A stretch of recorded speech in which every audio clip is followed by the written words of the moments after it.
بسم الله الرحمن الرحيم. إخوتي في الله، سأبدأ بهذه الآية. يقول الله تعالى في سورة الإسراء: وكل إنسان ألزمناه طائره في عنقه ونخرج له يوم القيامة كتابا يلقاه منشورا اقرأ كتابك كفى بنفسك اليوم عليك حسيبا. الجهول هو الذي ينتظر يوم الحساب ليقرأ هذا الكتاب، لا يسرج نار ويجلس إليها، فإن النار بشير لمن يستبشر ونذير لمن تغني عنه النذر. هذا الكتاب هو قلم الله الذي خلقه وخلق له سمعا وبصرا وفؤادا يجادل فيما يرى ويسمع ليقرأ في ذلك القلم. وقد قال الله لرسوله الكريم عليه الصلاة والسلام في الغار: اقرأ، وهو أمي والله يعلم أنه لا يقرأ بالكتب وقلم ما يسطرون. لذلك نعرف أن القراءة المعنية والأمر فيها ليست قراءة الكتب وقلم ما يسطرون، وإنما القراءة بقلم الله التي دائما أتحدث عنها، من الذرة إلى المجرة، ومن البذرة إلى الشجرة، ومن الفيروس إلى الحوت. هذا الخلق العظيم، هذا الذي قال الله للقلم: اكتب، وكتب هذا القلم ما أنجزه الله لنا بعلم نقرأه وفرض علينا بالسمع والبصر والفؤاد. وقال الله: إن الذي فرض عليك القرآن لرادك إلى معاد. وقال: إن السمع والبصر والفؤاد كل أولئك كان عنه مسؤولا. وقال: جعل لكم السمع والأبصار والأفئدة لعلكم تشكرون. هذه الأدوات الثلاث هي النعم التي سنسأل عنها يوم القيامة، النعم الرئيسية: السمع والبصر، الفؤاد والناصية وما حوت، والقدم وما سعت. إخوتي، علينا أن نرجع لهذا القلم، فلا علم أبدا من دون علم القلم. صدقوني، فجميع العلوم التي استفادت منها البشرية جاءت من أمية. فالذي اكتشف اللقاح الواقي حلاب بقر، الذي اكتشف المجهر فراش مدرسة، الذي اكتشف نعمة الإلكترونيات والإعلام والاتصال والراديو وكل هذه الأشياء لم يكمل رابع ابتدائي. لذلك أقول دائما: not the college, not the book, not the teacher to seek knowledge. لا الكتاب ولا المدرسة ولا المعلم يعلمك. إن لم يعلمك كيف تتعلم فليس بمعلم. لذلك اقرأ بقلم الله أولا. وهذا القلم الذي علم به الله الخلق من كرم، ليس معلم ولا يحتاج إلى حضور فقط، يحتاج إلى جدل، أن تجادل فيما ترى وتسمع. فالجدل أمانة عجزت عنها السماوات والأرض والجبال، وهي أن نجادل فيما نرى ونسمع لئلا نكون إمعات. فالإمع هو الذي يسمع ويرى ويتبع دون أن يسأل.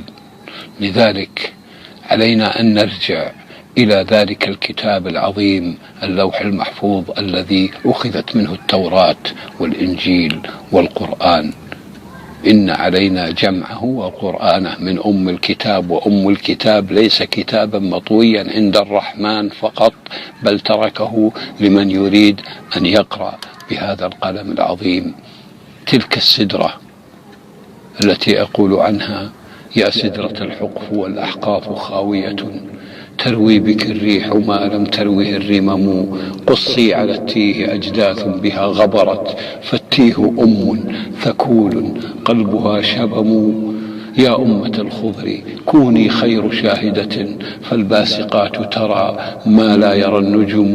وكل مخطوطة في الأرض قد نهلت من المعين، كريم ذلك السحم.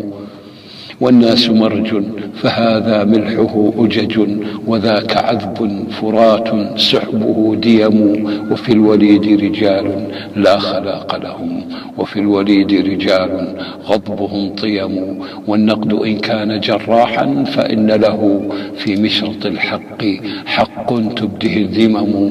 فصاحب القول إن كانت صحائفه بيضا تبين فلا خوف ولا ندم. وصاحب القول إن في قوله عوج فالمستقيم صراط حده عدم.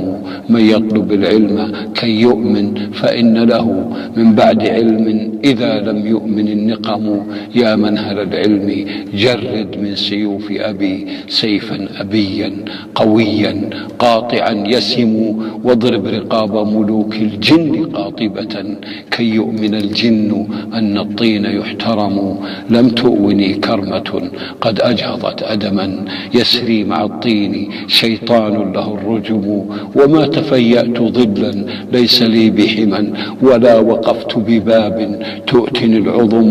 أوي إلى ربوة يخشى عمامتها الجن والجهل والدجال والظلم. ببطن مكة رب العرش بوأها النيل والشط والأعراب والعجم. لا أجتبي الدر إلا من مكامنه، در قرأت له ما سطر القلم. فاقرأ بربك أقلام له كتبت أن المجرة ذرات بها ركم. واقرأ بربك أقلام له كتبت أن الفسيلة فيها عجزة حطم. واقرأ بربك أقلام له كتبت أن العليقة فيها ضعفة هرم. ما بين خلقين فلتقرأ فإن له في كل خلق شؤون أمرها قلم. من سأل الوردة الحمراء عن عبق أجابه الجذر من روث له طعم. واللون تيه خشاش الأرض تقرأه، هلا قرأت وأنت الراشد الحكم. في كل ثانية يوحي لكم خبرا من أمر ربك يوحي ذلك القلم. يا وجنتي يعذرا حجرا يحاط رؤى من كل فج عميق قلت الجهم. نبئت بالأذن دون العين أن عصا قد فجرت أعينا سقيت بها ماذا أقول إذن والأذن قد سمعت؟ وهل على الأذن ختم كفه رقم؟ والعين لماحة كم آية نسخت من الكتاب بديع نسجه قيم. والقلب يقرأ والنجدين مشرعة، ويل لقلب إذا زلت به القدم. دلوا يكون ذنوبا ساجدا ثججا فالأرض تسجد والنجمان والسدم. من كان ذا خيلة من غير صائبة على السلام ربيع تسقه الشؤم. على السلام ربيع تسقه الشؤم. على السلام ربيع تسقه الشؤم.